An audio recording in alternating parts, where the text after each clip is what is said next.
ذکر کیا ہے، اس پر اگرچہ بحثیں ہو چکی ہیں۔ ہمارے منتخب نصاب کا جو دوسرا حصہ ایمانیات پر جو بحث ہوئی ہے، اور اس میں جو نمبر 2 درس تھا سورہ آل عمران کی آخری رکوع کی آیات، وہاں تفصیل سے ذکر کی بات ہوئی۔ ذکر جسے ہم ذکر کہتے ہیں وہ ذرائع ذکر ہیں، ذکر کے ذرائع۔ اصل ذکر کیا ہے؟ استحضار اللہ فی القلب، دل میں اللہ موجود رہے، یہ ہے ذکر۔ ذریعہ ذکر کیا ہے؟ سب سے بڑا ذریعہ الذکر قرآن ہے، قرآن کی تلاوت، قرآن کی تلاوت، قرآن کی تلاوت، قرآن کی تلاوت۔ آسیہ گرداں و لب قرآن سرا، علامہ اقبال نے حضرت فاطمہ رضی اللہ تعالیٰ عنہ کا نقشہ کھینچا ہے کہ وہ چکی پیس رہی ہوتی تھی اور قرآن پڑھ رہی ہوتی تھی۔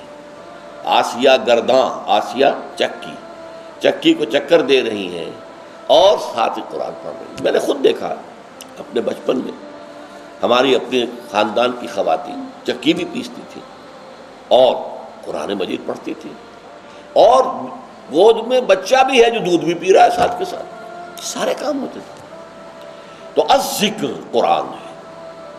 اور نمبر 2 یہ مضمون پھر آئے گا جو ہمارا اگلا حصہ ہے اس منتخب نصاب کا 5واں حصہ، اس کا پہلا درس سورہ عنکبوت ہے، اس میں آئے گا یہ۔ دوسرا ذکر کا طریقہ کیا ہے؟ نماز۔ یہ جامع ترین ذکر ہے، اس میں زبانی ذکر بھی ہے، اللہ اکبر، سبحان ربی العظیم، سبحان ربی الاعلیٰ، زبان ذکر کر رہی ہے، اور قرآن پڑھ رہے ہیں، سورہ فاتحہ پڑھ رہے ہیں، اور ساتھ ہی جو آپ کے جسم کی حرکت ہے، آپ اللہ کے سامنے جھک گئے رکوع میں، آپ اللہ کے سامنے سجدے میں گر گئے، تو یہ گویا کہ جسمانی ذکر ہو رہا ہے اور قولی ذکر بھی ہو رہا ہے۔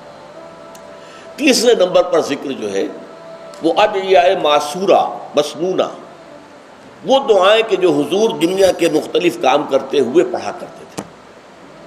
صبح اٹھے ہیں تو دعا ہے، بیت الخلاء میں جا رہے ہیں تو دعا ہے، باہر نکلے ہیں تو دعا ہے، وضو کے لیے بیٹھے ہیں تو دعا ہے، ہر عضو کو دھوتے ہوئے دعا ہے، پھر یہ کہ گھر سے نکلے ہیں مسجد کے لیے تو دعا ہے، مسجد میں داخلہ ہے تو دعا ہے، کوئی کام ہے ہی نہیں۔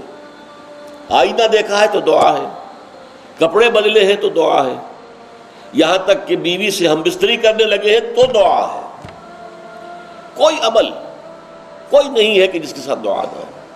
تو اس کا نتیجہ کیا نکلتا ہے کہ ہتھ کارول دل یارول، کام آپ کا ہاتھ وہ کام کر رہا ہے اور دل جو ہے اللہ کے ساتھ لگا ہوا ہے۔ اور مسنون دعاؤں کا فائدہ کیا ہوا کہ 2 رشتے قائم ہو گئے بیک وقت۔ ایک رشتہ اللہ کے ساتھ، آپ دعا تو اللہ سے کر رہے ہیں نا، ایک رشتہ حضور کے ساتھ کہ دعا مسنون ہے، آپ وہ الفاظ پڑھ رہے ہیں، اپنی زبان سے ادا کر رہے ہیں جو نبی اکرم صلی اللہ علیہ وسلم کرتے تھے۔ یہ جو دوام ذکر ہے یہ ہے در حقیقت نفاق کو دور رکھنے کا ذریعہ۔